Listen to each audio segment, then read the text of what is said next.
നമസ്കാരം. യൂട്യൂബ് ചാനലിലേക്ക് സ്വാഗതം. ഇന്ന് 138 വർഷങ്ങൾ കൊണ്ട് പണിതീർത്ത 138 വർഷം പ്രായമുള്ള മുല്ലപ്പെരിയാർ ഡാമിനെ കുറിച്ചാണ് സംസാരിക്കുന്നത്. ഇടുക്കി ജില്ലയിൽ കുമളി പ്രദേശത്താണ് ഈ ഡാം സ്ഥിതി ചെയ്യുന്നത്. ഈ ഡാമിനെ കുറിച്ച് ആശങ്കകൾ മലയാളിക്ക് കുറേ വർഷങ്ങളായി. ശരിക്കും മുൾമുനയിലാണ് മനുഷ്യൻ ജീവിക്കുന്നത്. ഒരു ജല ബോംബാണെന്ന് പോലും പലരും പറയുന്നുണ്ട്. ഞാൻ അത്തരം കാര്യങ്ങളിലേക്ക് കടക്കുന്നില്ല. എങ്കിലും ഒരു പരിസ്ഥിതി പ്രവർത്തകൻ എന്ന നിലയിൽ എന്നെ വളരെയേറെ വ്യാകുലപ്പെടുത്തുന്ന ഒരു കാര്യമാണ് മുല്ലപ്പെരിയാർ. പലപ്പോഴായിട്ട് FB-യിൽ ഞാൻ അതിനെപ്പറ്റി പറയാറുണ്ട്, എഴുതാറുണ്ട്. മുല്ലപ്പെരിയാർ ഡാമിനെ കുറിച്ച് ആശങ്ക പങ്കുവയ്ക്കാറുണ്ട്. ഇന്ന് പത്രത്തിൽ വന്ന ഒരു വാർത്തയാണ് ഈ ഒരു വീഡിയോ ഇടാനുള്ള കാരണം.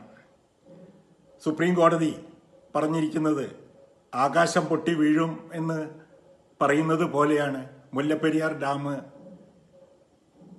പൊട്ടി തകരുമെന്ന് പറയുന്നത് എന്നാണ്. എന്താണ് കോടതി ഇങ്ങനെ വ്യാഖ്യാനിച്ചതെന്ന് ഒരു വിഷമമുണ്ട്. കോടതി വിധിയെ ലംഘിക്കാൻ വേണ്ടിയല്ല ഞാൻ ഈ പറയുന്നത്. ലക്ഷക്കണക്കിന് ജനങ്ങളുടെ ജീവന് ഭീഷണിയായി നിൽക്കുന്ന ഒരു ഡാം, 138 വർഷം പഴക്കം. ആ ഡാം നിർമ്മിച്ചത് 1895-ലാണ്. ആ 1895 നിർമ്മിക്കുമ്പോൾ തന്നെ അന്നത്തെ ബ്രിട്ടീഷ് എഞ്ചിനീയർ പറയുകയുണ്ടായി 50 വർഷമാണ് ഇതിൻ്റെ കാലാവധി എന്ന്. 50 വർഷം കഴിഞ്ഞ് 138 വർഷം ആയി. ഇനിയും ഇതിനെ പേടിക്കണ്ട എന്ന് പറയുന്നതിൽ എന്താണ് ഇതിൻ്റെ പിന്നിലുള്ള കാര്യങ്ങളെന്ന് ചിന്തിക്കേണ്ടിയിരിക്കുന്നു. ഒരു മനുഷ്യന് പ്രായമായാൽ മരണം സംഭവിക്കുമെന്ന് നമുക്ക് എല്ലാവർക്കും അറിയാം. മനുഷ്യനിർമ്മിതമായ, അതും സുർക്കി മിശ്രിതം കൊണ്ട് നിർമ്മിച്ച അണക്കെട്ട് ഇനിയും ആ അണക്കെട്ടിനെ വിശ്വസിക്കാൻ പറ്റുമോ എന്നുള്ളത് സാമാന്യ ബുദ്ധിക്ക് നമുക്ക് പറയാൻ പറ്റും. ഇനി അധികകാലം ഉണ്ടാവില്ല എന്നുള്ളത് നിലനിൽക്കുകയായിരിക്കും. പക്ഷെ അത് പറയാൻ എന്ന് ആർക്കാണ് കഴിയുക? നമ്മുടെ നാട്ടിലുണ്ടായ പ്രളയങ്ങളൊന്നും നമുക്ക് മുൻകൂട്ടി പറയാൻ കഴിഞ്ഞില്ല. കേരളത്തിലെ മഹാപ്രളയമുണ്ടായി, അതിനുശേഷം പെട്ടിമുടി ദുരന്തമുണ്ടായി, അതിനുശേഷം വയനാട് ദുരന്തമുണ്ടായി. ഈ കഴിഞ്ഞ കുറച്ച് മാസങ്ങൾക്ക് മുമ്പ് വയനാട്ടിലുണ്ടായ ദുരന്തം, ഇതൊന്നും നമുക്ക് മുൻകൂട്ടി പ്രവചിക്കാൻ കഴിഞ്ഞില്ല. ദുരന്ത നിവാരണ സേനയൊക്കെ ഉണ്ടെങ്കിൽ കൂടി സേനയുണ്ടായിട്ട് കാര്യമില്ല. മുൻകൂട്ടി പ്രവചിക്കാൻ കഴിയണം. അതിനു മാത്രം തക്ക കഴിവ് നമ്മൾ നേടിയിട്ടുണ്ടോ? ഇല്ല എന്ന് തന്നെയാണ് എനിക്ക് പറയാൻ. ഉണ്ടെങ്കിൽ എന്തുകൊണ്ട് അതിനെ തടയിടാൻ കഴിഞ്ഞില്ല? പ്രകൃതിയിലെ കാറ്റ്, വെള്ളം, തീയ് ഇവയൊന്നും നിയന്ത്രിക്കാൻ മനുഷ്യന് കഴിയില്ല എന്നുള്ളത് നമ്മൾ ദിവസം പ്രതി കേൾക്കുന്ന വാർത്തകളിൽ നിന്ന് നമുക്ക് മനസ്സിലാക്കാൻ പറ്റും. വൻ ശക്തിയായ, എല്ലാത്തിനും ശക്തി കേന്ദ്രമായ അമേരിക്കയ്ക്ക് അവിടെയുണ്ടായ, ലോസ് ആഞ്ചലസിലുണ്ടായ തീപിടുത്തം തടയാൻ കഴിഞ്ഞില്ല. എത്രയെത്ര മരണം അവിടെ സംഭവിച്ചു, കണക്കില്ല, പുറത്തു വിട്ടിട്ടില്ല. ലോസ് ആഞ്ചലസിൽ നടന്ന മരണം എത്രയാണെന്ന്. എത്ര വീടുകൾ ചാമ്പലായി. മനുഷ്യരെല്ലാവരും തുല്യര് തന്നെയാണ്. എങ്കിലും വാർത്താ പ്രാധാന്യം വന്നത് ലോസ് ആഞ്ചലസിലുള്ള സമ്പന്ന വർഗത്തിൻ്റെ, ബോളിവുഡ് താരങ്ങളുടെ വീടുകൾ, കോടാനുകോടി രൂപയുടെ വീടുകളെല്ലാം അഗ്നിക്കിരയായ കഥയാണ് പറഞ്ഞത്. അതേ സമയത്ത് സാധാരണക്കാരൻ്റെ വീടും തീയെടുത്തു പോയി. തീ ആളിക്കത്തുകയായിരുന്നു ചെയ്യുന്നത്. പ്രകൃതിയിൽ കാറ്റ് വന്നിട്ട് ഈ തീയെ 3 പ്രാവശ്യമാണ് അവിടെ തീപിടുത്തമുണ്ടായത്. ഈ 3 തീപിടുത്തത്തിനെയും നിയന്ത്രിക്കാൻ അവരുടെ ശക്തിക്ക് കഴിഞ്ഞില്ല. അതിനിടയ്ക്ക് പറഞ്ഞു പിന്നെ കൃത്രിമ മഴ പെയ്യിക്കാമെന്ന്.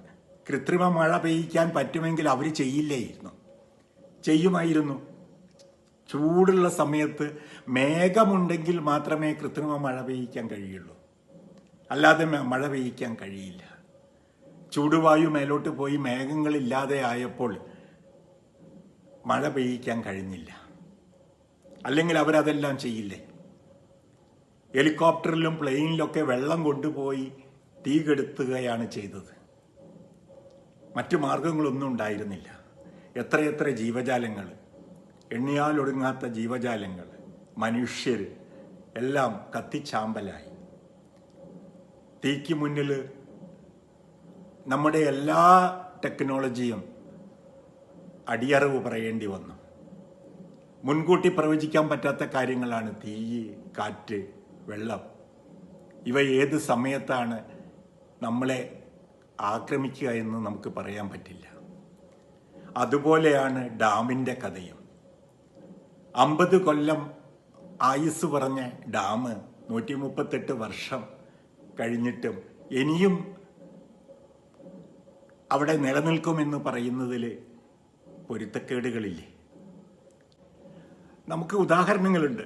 1953 പണി കഴിപ്പിച്ച കർണാടകയിലെ തുംഗഭദ്ര ഡാം 2343 മീറ്റർ നീളമുള്ള ആ ഡാമിൻ്റെ ഒരു ഷട്ടർ ചങ്ങല പൊട്ടി തകർന്നു. കർണാടക സർക്കാർ ചെയ്ത പണി എന്താണെന്ന് വെച്ചാൽ ആ ഡാമിലെ ബാക്കി എല്ലാ ഷട്ടറുകളും തുറന്നു വിടുകയാണ് ചെയ്തത്. അങ്ങനെ ഒരു അവസ്ഥ നമ്മുടെ ഡാമിന് വന്നിട്ടുണ്ടെങ്കിൽ എന്തായിരിക്കും കഥ? പിന്നെ പ്രളയത്തിൽ എത്ര ജില്ലകൾ ദുരിതം അനുഭവിക്കും? മാത്രമാണോ? പ്രഗത്ഭരായ പല വ്യക്തികളും ഈ ഡാമിൻ്റെ സുരക്ഷയെക്കുറിച്ച് സംസാരിച്ചിട്ടുണ്ട്.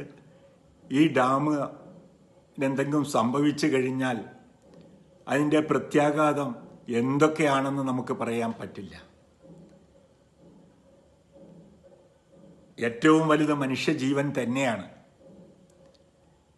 ലക്ഷക്കണക്കിന് മനുഷ്യൻ്റെ അപായമുണ്ടാകും. മാത്രമല്ല അത് പ്രകൃതിക്ക് വരുത്തുന്ന വിന എന്തെല്ലാമാണെന്ന് കണ്ടറിയേണ്ടി വരും. 2-3 ജില്ലയിൽ മാത്രമല്ല ഇതിൻ്റെ വിഷമം അനുഭവിക്കുക. വൈദ്യുതി, അതുപോലെ റോഡ് ഗതാഗതം, അതുപോലെ ഓയിൽ, ഗ്യാസ്, എല്ലാ മേഖലയും, ട്രെയിൻ, എല്ലാ മേഖലകളും തകരും. അപ്പോൾ അതിൻ്റെ പ്രത്യാഘാതം നമുക്ക് കണക്ക് കൂട്ടാൻ കഴിയില്ല. അതിൽ നിന്നൊരു റിക്കവറി ഉണ്ടാവില്ല.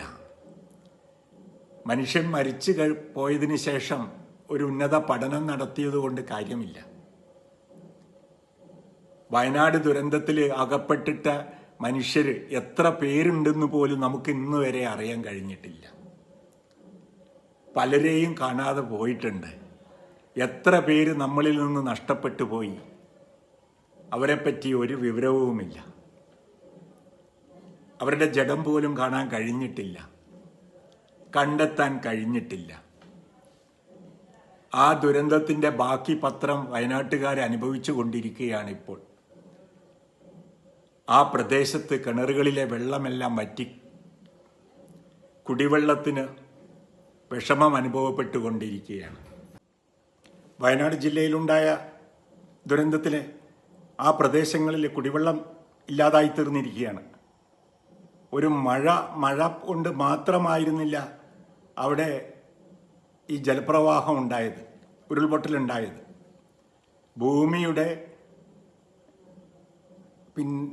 ഭൂമിയിലുള്ള ജലം ഭൂമിയുടെ മേൽഘടകങ്ങളിൽ ഉറപ്പ് കുറഞ്ഞ ഭാഗങ്ങളിൽ കൂടി പെട്ടെന്ന് ഒഴുകി പോവുകയാണ് ചെയ്തത്.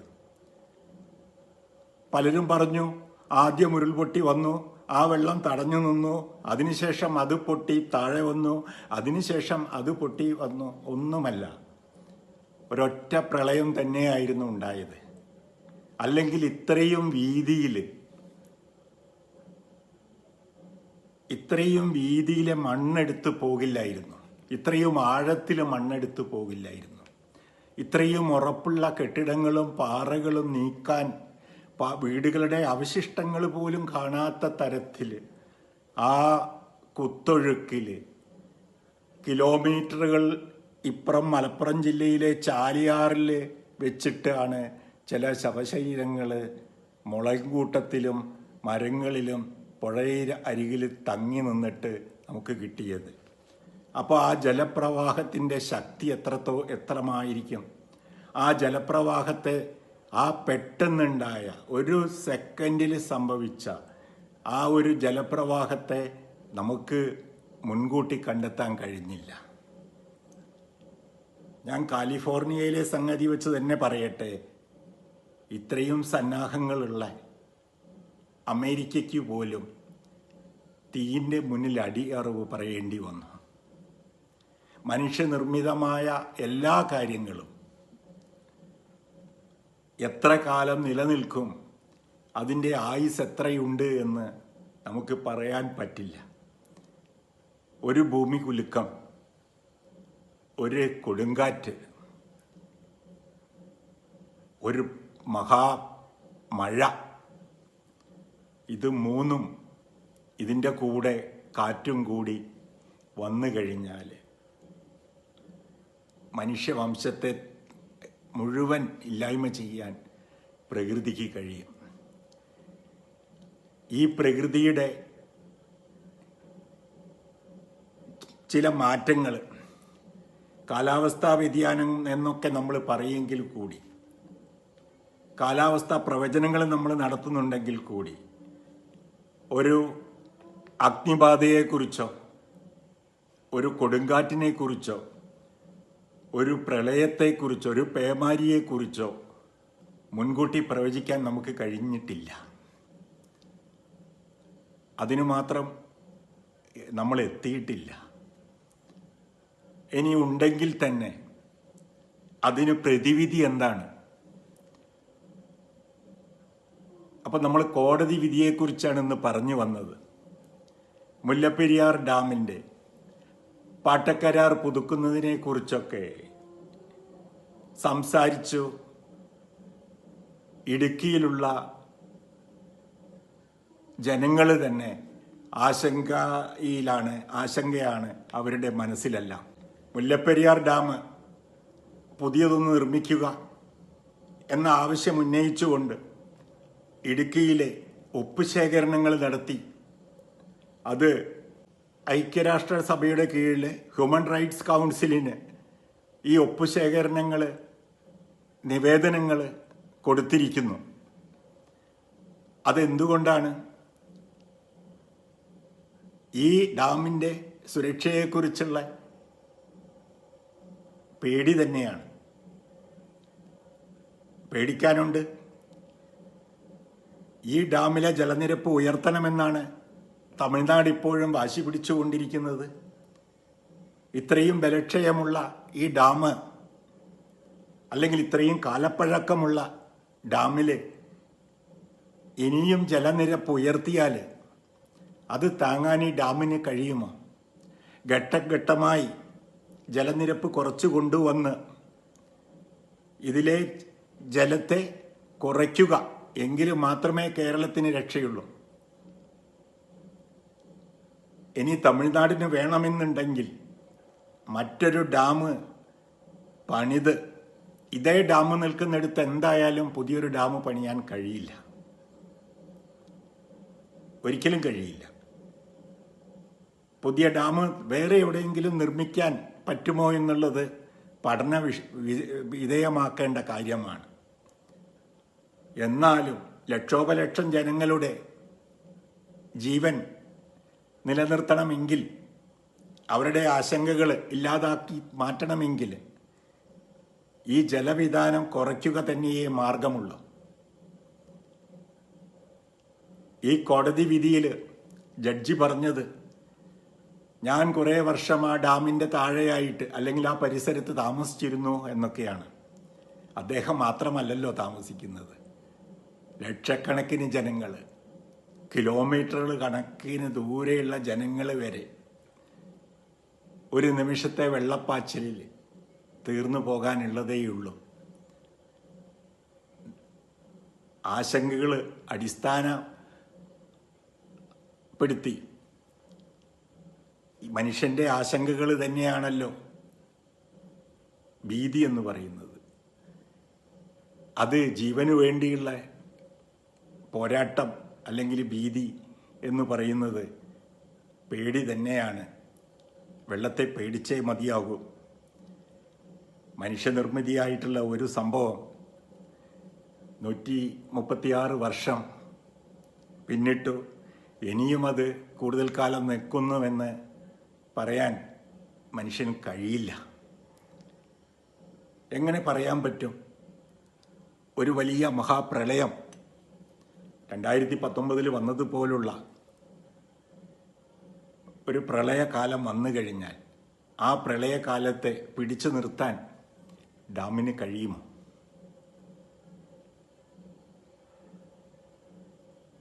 തുംഗഭദ്ര നദി ഡാമിൽ ചെയ്ത പോലെയുള്ള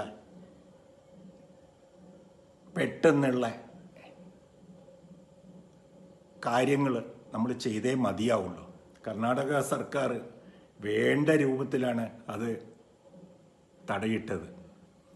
ആ ഡാമിൻ്റെ ഒരു ചെറുപ്പ് പൊട്ടിയപ്പോൾ, ചങ്ങല പൊട്ടിയപ്പോൾ ബാക്കി എല്ലാ ചെറുപ്പും തുറന്നു വിടുകയാണ് ചെയ്തത്. അവിടെ ഡാമിൻ്റെ സുരക്ഷയല്ല നോക്കിയത്, ജനങ്ങളുടെ സുരക്ഷയാണ് നോക്കിയത്. ഈ ഡാമിൻ്റെ സുരക്ഷയെക്കുറിച്ച് സാധാരണ ജനങ്ങളെപ്പോലെ എനിക്കും ഭീതിയുണ്ട്. എത്രയോ കിലോമീറ്റർ ഇപ്പുറത്ത് കിടക്കുന്ന എനിക്ക് ഭീതി എന്ന് വെച്ചാൽ നമ്മുടെ കൂടെയുള്ള ജനങ്ങളുടെ ജീവിതം തന്നെയാണ്. അവരുടെ ജീവനും വിലപ്പെട്ടതാണ്. ആ ജീവനും സ്വത്തിനും ആര് മറുപടി പറയും, അല്ലെങ്കിൽ എന്തെങ്കിലും സംഭവിച്ചു കഴിഞ്ഞതിന് ശേഷം ഉത്തരവാദി ആര് എന്ന് ഒരു കമ്മീഷൻ വെച്ച് പഠിച്ചിട്ട് കാര്യമില്ല. ആരും മറുപടി പറയേണ്ട ആവശ്യവും വരില്ല, ആരും കേൾക്കാനില്ല. അങ്ങനത്തെ ഒരു അവസ്ഥയിൽ ഒരു കമ്മീഷൻ വെച്ച് അതിനാരാണ് ഉത്തരവാദി എന്ന് പറയാൻ പറ്റുമോ? അതുകൊണ്ട് ബഹുമാനപ്പെട്ട കോടതിയും സർക്കാരും ഇതിനൊരു പ്രതിവിധി ഉടനടി ഉണ്ടാക്കണമെന്ന് മാത്രമേ എനിക്ക് പറയാനുള്ളൂ. നന്ദി, നമസ്കാരം.